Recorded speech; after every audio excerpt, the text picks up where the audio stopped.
Il est aujourd'hui prouvé que l'école maternelle joue un rôle essentiel dans le développement du jeune enfant. C'est l'école du jeu, de la découverte, des expériences sensorielles et motrices, de la créativité. Elle accompagne l'enfant dans son besoin d'observer, d'agir, de manipuler et de s'interroger. En France, l'école maternelle, qui accueille des enfants de 3 à 6 ans, est considérée comme une école à part entière, un socle du système éducatif français. Fernand Nathan l'a bien compris. Fondateur des éditions Nathan en 1881 et partenaire de l'école maternelle depuis ses origines, il va être le premier à concevoir du matériel didactique pour accompagner l'enfant dans ses apprentissages. Sa devise, apprendre en s'amusant. C'est la naissance des lotos et dominos éducatifs. 130 ans après notre premier catalogue, nous sommes devenus un acteur incontournable des outils pédagogiques avec près de 1000 références et 100 nouveaux produits proposés chaque année.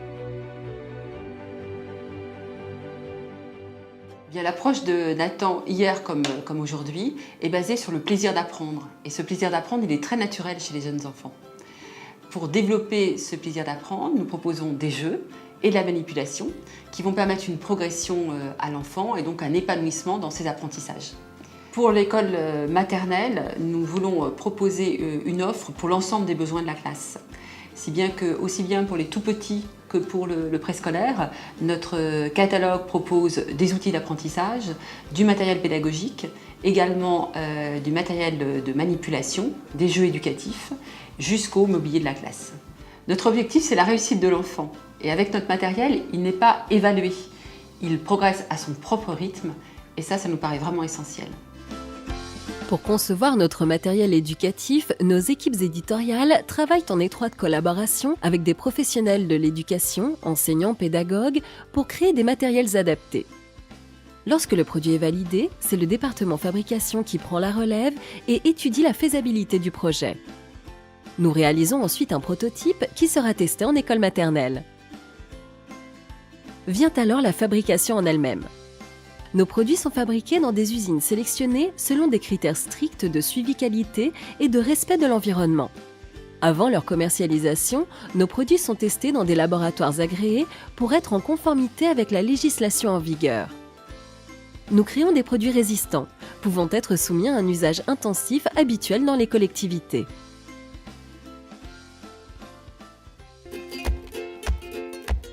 L'utilisation de notre matériel peut prendre différentes formes.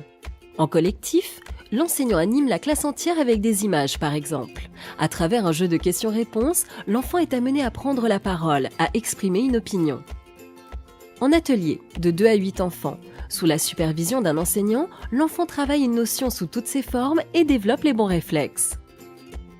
En individuel, l'enfant développe son autonomie et s'entraîne à se corriger lui-même.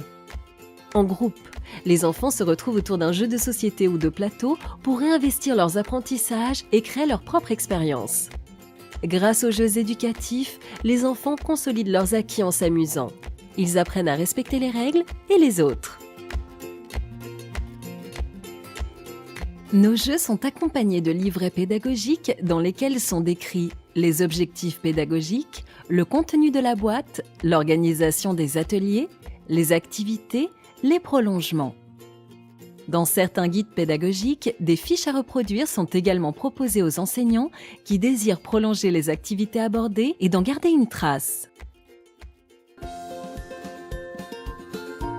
Aujourd'hui, notre mission, c'est de mettre notre expertise pédagogique et notre capacité d'innovation au service de tous les acteurs de l'éducation préscolaire à travers le monde. Nous leur apportons des solutions pour les accompagner dans leur mission éducative auprès des enfants. Nous les aidons à en faire les élèves et les citoyens de demain.